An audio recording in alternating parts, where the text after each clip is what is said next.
ہے یہ بھی قرآن. تو ہم کو قرآن سے باہر تو نہیں گئے. اگر ہم نے حدیث کو مانا تو ہم قرآن سے باہر تو نہیں گئے. ہمارے آقا کی سیرت ممتاز ہے. ہم دنیا کہتے ہیں کہ جی حضور نے بڑی بڑی اچھی باتیں کہیں, تو ہمیں معلوم ہے کیا کہتے ہیں, کہتے ہیں ارسطوٹل نے بھی تو اچھی کہی. ہم کہتے ہیں حضور کی باتیں دانش پر مبنی, عقل پر مبنی, بالکل صحیح. کہتے ہیں افلاطون کی باتیں بھی صحیح, فلاں نے بھی باتیں صحیح کی, فلاں نے بھی صحیح کی. ہم عرض کرتے ہیں دوستوں بزرگوں, ذرا غور کرو, سو تو نہیں ہے تو ذرا توجہ کیجیے. برادران محترم, افلاطون نے اچھی باتیں کہیں, لیکن جو کچھ اس نے کہا اس کا عمل کہاں تک ساتھ دے سکا؟ کچھ نہیں. افلاطون نے اچھی باتیں کہیں پر اس کا عمل کہاں تک ساتھ دے سکا؟ کچھ نہیں. اچھی باتیں کرنے والوں کی تو کمی کبھی بھی نہیں رہی, لیکن ایسی ہستی کہ جس نے جو کیا ہو کر کے دکھایا ہو, آمنہ کے لال کے سوا کوئی نہیں. نعرہ تکبیر, تاجدار ختم نبوت, جان محمد, مقام محمد. اوروں کی باتیں اچھی, اوروں کی باتیں اچھی, لیکن اس کے ساتھ عمل یہ کوئی نہیں. حضور کی باتیں اچھی, لیکن جو کہا کر کے دکھایا, جو کہا کر کے دکھایا. میں اس کی مثال دیتا ہوں. ایک شخص میرے پاس بیٹھا, اسی مسئلے میں کوئی سیرت النبی پر کوئی سوال کر رہا تھا. تو مجھے ایک خیال آیا کہ میں اسے کوئی ذاتی بات پوچھوں. تو میں نے اسے پوچھا کہ بھائی تیری شادی ہوئی ہے؟ تھا بڑا بے تکلف, کہنے لگا جی ہوئی ہے. میں نے کہا کیا حال ہے؟ کہنے لگا بڑی مصیبت ہے. کہ بیوی ایسی بڑی مصیبت ہے. تو میں نے کہا کیا؟ میں نے کہا چھوڑ دو. کہنے لگا نہیں اولاد ہے تو اب بچے اوقات نہیں, یہ ایسی گولی ہے نہ اگلی جا سکے نہ نگلی جا سکے. اولاد بھی ہے, میں چھوڑ بھی نہیں سکتا, اور تنگ اتنا ہوں کہ رکھ ہی نہیں سکتا. میں نے کہا تو بڑا دانا ہے, تو کوئی سوچ نہیں سکتا کس طرح تو ٹیکل کرے اپنے معاملے کو. کہنے لگا کوئی سمجھ نہیں آتی, اور تھا بہت تعلیم یافتہ. تو میں نے کہا کہ یہ واقعہ تمہارے ساتھ ہی ہے, اور لوگ تو خوش ہیں نا اپنے اپنے گھر میں. کہتا جی نہیں, اوپر سے صرف بتاتے نہیں, اندر سے بہت سے لوگ تنگ ہوتے ہیں. کہنے لگا کہ جی لوگ بتاتے نہیں, میں نے بتا دیا, لیکن اندر سے تو بہت تنگ ہوتے ہیں, بہت سے لوگ. گھریلو زندگیاں ایسی ہیں کہ اس پر عبور اور کنٹرول بڑا مشکل ہے. میں نے اس کو کہا کہ بھائی تم یہ دیکھو کہ تم سے ایک بیوی کنٹرول نہیں نہ ہوتی. کہنے لگا نہیں. تو میں نے کہا جس نے بھیا کا وقت 9 بیویوں کو کنٹرول کر کے دکھا دیا, اس کی سیرت کتنی پختہ ہوگی. تم ذرا اندازہ کرو کہ تمہیں ایک بیوی کو نبھانے کے لیے اتنا سوچنا پڑتا ہے, اور جس کی 9 تھی, اور ہر جو 9 تھی ان کے اپنے اپنے والدین اپنی جگہ, ان کے قبائل اپنی جگہ, لیکن جس نے سب کو شیر و شکر کر کے بتایا اور دکھایا. تو ایسی کامیاب سیرت پر تم سوال اور اعتراض کرتے ہو.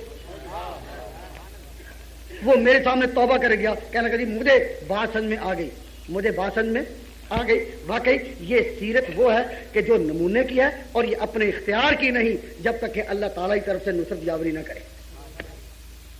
میں عرض کرتا تھا کہ حضور نے جو کچھ کہا کر کے, مثلا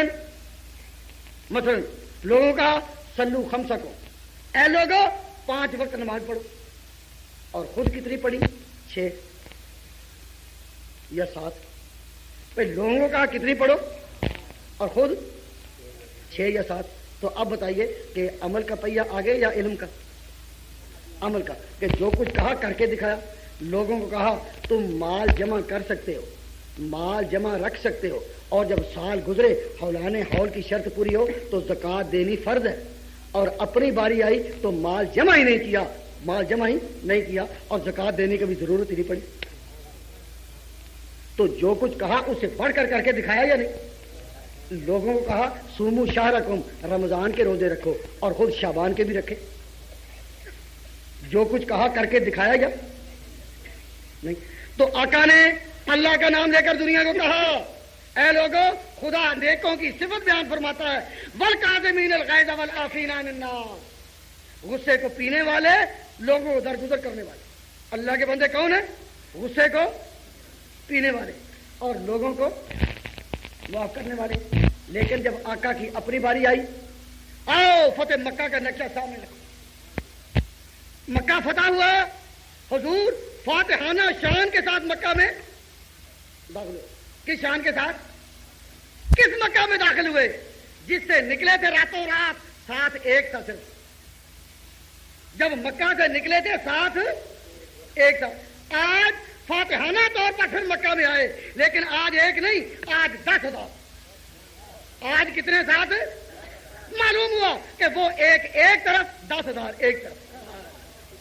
اس ایک کو خدا نے 10,000 کے ساتھ تول کر دکھایا، کیونکہ پیغمبر کی دعا ایک تھی، اے اللہ ادخلنی مدخل صدق واخرجنی مخرج صدق. دعا داخلے اور خارجے کی ایک تھی. جب نکلے ساتھ ایک، واپس آئے 10,000. یہ ایک وہ ہے کہ 10,000 کے برابر. جب آپ آئے ہم اقرار کرتے ہیں کہ حضور جب نکلے تو ساتھ ایک تھا. ایک کا معنی یہ نہیں کہ ہم اوروں کی قدر نہیں کرتے، اوروں کا درجہ نہیں مانتے ہیں. وہ ایک جو ساتھ تھا سیدنا ابوبکر صدیق، لیکن اوروں کے فضائل کا انکار نہیں. حضرت علی مرتضیٰ کی شان مسلم. حضرت علی مرتضیٰ کی یہ قربانی تھوڑی ہے کہ وہ اس رات حضور کے بستر پر لیٹے کہ اگر قاتلانہ حملہ ہو تو حضور کی بجائے کون جان دے گا؟ بے حضور کی بجائے کون جان دے گا؟ یہ سر دینے کے لیے تیار ہونا کوئی معمولی بات نہیں.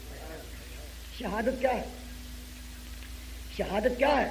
ایک ورثہ محمد کے گھرانے کا صلی اللہ علیہ وسلم. نیا عنوان ہے یہ حق و باطل کے فسانے کا. شہید عشق ہی واقف ہے اسرار محبت سے، وگرنہ کس کو آتا ہے سلیقہ سر کٹانے کا. حضرت علی مرتضیٰ بستر پر لیٹے، حضور ان کو لٹا کر گئے اور ساتھ ایک ہے یا نہیں؟ بھائی جواب تو دو. ساتھ ایک. آپ نے بستر پر کس کو لٹایا؟ تاکہ اگر دشمن شب خون مارے تو میری بجائے کون جان دے گا؟ اب آپ ہی بتائیں، ایمانداری سوچیں کہ حضور کے ذہن میں اگر ذرا بھی تصور ہوتا کہ میرے بعد خلافت اس نے کرنی ہے اور قوم کو اس نے سنبھالنا ہے، تو جس نے بعد میں قوم کو سنبھالنا ہو اس کو انسان قتل ہونے کے لیے لٹا دیتا. اور بھائی جس نے بعد میں امامت کرنی ہو اور خلافت کرنی ہو اور لوگوں کو سنبھالنا ہو، اس کو سنبھال کر رکھا جاتا ہے یا قربانی کے لیے پیش کیا جاتا ہے؟ حضور نے حضرت علی مرتضیٰ کو بستر پر لٹایا تاکہ حضور کی بجائے اگر قربانی دینی پڑے تو علی مرتضیٰ دے. معلوم ہوا کہ حضور کے ذہن میں اور حاشیہ خیال میں بھی ان کی خلافت کا تصور کبھی نہیں، کیونکہ جس کو نائب بنانا ہو اس کو پھر بچایا جاتا ہے. جس کو بنانا تھا ساتھ لے کر نکلے یا نہیں؟ جس کو بنانا تھا پھر لے کر نکلے یا نہیں؟ تو میں عرض کرتا ہوں دوستو کہ حضور اب جب مکہ میں داخل ہوئے تو کتنے ہیں؟ 10,000. اور حضور کا ڈسپلن اور ضبط دیکھیے، سیرت کا ڈسپلن اور ضبط دیکھیے مثالی کہ جب مکہ میں داخل ہوئے تو دشمنان حضور کے اور صحابہ کے ابھی مکہ میں تھے. اب وہ فوراً دوڑے اور کعبہ میں پناہ لی. حتیم کعبہ میں کھڑے ہیں اور ان کو اپنا سیاہ کردار بھی نظر آ رہا ہے، پچھلا سیاہ کردار نظر آ رہا ہے. اب حضور فاتح ہیں، اکیلے نہیں 10,000 ہیں. اور حضور جب آئے ہیں تو آپ کے ساتھ عمر بن خطاب جیسے خدا کی غیرت کے عنوان موجود، خالد بن ولید جیسے جوار موجود ہے، ابو عبیدہ موجود، سعد بن ابی وقاص جیسے عظیم ہو، اور ان کی تلواریں ہاتھ میں، ان کی آنکھوں میں خون آ رہا ہے. ان دشمنوں کو دیکھا حتیم کعبہ میں جن کی گردنوں پر بدر کے شہیدوں کا خون ہے، ان کو بھی دیکھا جن کی گردنوں پر احد کے شہیدوں کا خون ہے. سارے کے سارے سر جھکائے اپنے سیاہ ماضی پر نظر کیے وہاں کھڑے ہیں. لیکن صحابہ پر حضور کی شوکت، حضور کا روب اتنا کہ مجال ہے کہ کسی کی تلوار حرکت میں آئے، مجال ہے کہ کسی کا کوئی مکہ بھی کسی کا کافر کے خلاف اٹھے. غصہ ہے، منتظر ہے حضور اشارہ کریں دشمن تحتے کر دیے جائیں، لیکن اپنی طرف سے مجال ہے کسی کا ہاتھ اٹھے یا تلوار اٹھے. حضور کے چہرے کی طرف سب دیکھ رہے ہیں کہ آج کیا ہوتا ہے. نظر شاہ عرب و عجم، نظر شاہ عرب و عجم کے کھڑے ہیں منتظر کرم. اے عرب و عجم کے بادشاہ رحمت اللہ العالمین، نظر شاہ عرب و عجم کے کھڑے ہیں منتظر کرم. کون کھڑے ہیں؟ وہ گدا کہ تو نے عطا کیا ہے جنہیں دماغ سکندری. اے مصطفیٰ تیرے دروازے کے گدا ہیں، وہ گدا کہ تو نے عطا کیا ہے جنہیں دماغ سکندری. تیرے شاگرد دنیا کے استاد صحابہ کھڑے ہیں، ایک اشارہ حضور کا ہو ابھی طے کر دیا جائے، نبوت کا چہرہ اٹھتا ہے، نظر اٹھتی ہے، فرماتے ہیں میں وہی بات کہتا ہوں جو یوسف نے بھائیوں کو کہی، میں آج وہی بات کہتا ہوں۔ دنیا نے جنگ کے خاتمہ پر بڑے بڑے فاتح پرچم کشا، بڑے بڑے جہاں دیکھے اور ہلاکو خان جیسے اور چنگیز خان جیسے بڑے بڑے انتقام لینے والے دیکھے، لیکن ایسا رحم کرنے والا کس نے فلک میں نہیں دیکھا، اس زمین کے اوپر اور آسمان کی نیلی چھت کے نیچے ایسا معاف کرنے والا کسی نہیں دیکھا۔ کیوں؟ جس نے خدا کا نام لے کر کہا تھا والکاظمین الغیظ والعافین عن الناس واللہ یحب المحسنین، جب عمل کی باری آئی تو اس سے بڑھ کر ہمارے آقا کی سیرت کہ جو کچھ کہا کر کے دکھایا۔ دنیا میں اور داناؤں، دانشوروں، فلاسفروں نے بڑی بڑی باتیں کی، لیکن صرف قول اور فعل ساتھ ساتھ چلے، علم اور عمل ساتھ ساتھ چلے، یہ چیز آپ کو ملے گی تو آمنہ کے لال کے قدم۔ دوستو، سیرت منانا کوئی آسان کام نہیں۔ سیرت وہی قوم منائے جس کے آقاؤں کی شان میں تاریخی وجود ہو، زندگی کامل ہو، ہر چیز کا حاوی ہو، علم و عمل کی گاڑی ساتھ۔ ہم ان 4 عنوانوں کے ساتھ، تاریخی وجود کے ساتھ، کامل زندگی کے ساتھ، جامع تاریخ کے ساتھ، علم و عمل کے اجتماع کے ساتھ ہم آ کر دنیا کی قوموں کو مخاطب کر کہتے ہیں، ان کی آنکھوں میں آ کر ڈال کر کہتے ہیں، دنیا کے ارباب ادیان کو پکارتے ہیں، للکارتے ہیں کہ آؤ اس شخصیت کا ثانی دکھاؤ۔